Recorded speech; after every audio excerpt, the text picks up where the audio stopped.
Social मीडियावरती आज खूप सारे लोक इन्फ्लुएन्सर आहेत किंवा ॲडवायझर आहेत, हे इन्व्हेस्टमेंट स्ट्रॅटेजी विषयी जास्त बोलतायत, सिप स्ट्रॅटेजी वरती बोलतायत, SWP वरती बोलतायत, STP वरती बोलतायत, कॉर्पस वरती बोलतायत. सगळीकडे तुम्हाला स्ट्रॅटेजी दिसेल. अशी स्ट्रॅटेजी लोक कोणी बोलत नाही की तुम्ही विदाउट प्लॅन तुम्ही वेल्थ क्रिएट करू शकत नाही.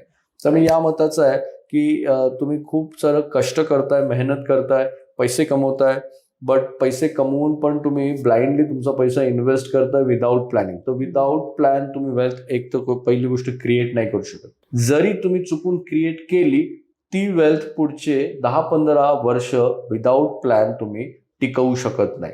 मग एनीहाऊ तुम्ही वेल्थ क्रिएट पण नाही करू शकत आणि एनीहाऊ जी संपत्ती तुम्ही मिळालेली आहे ती होल्ड पण नाही करू शकत, तिला ग्रो पण नाही करू शकत, प्रिझर्व नाही करू शकत.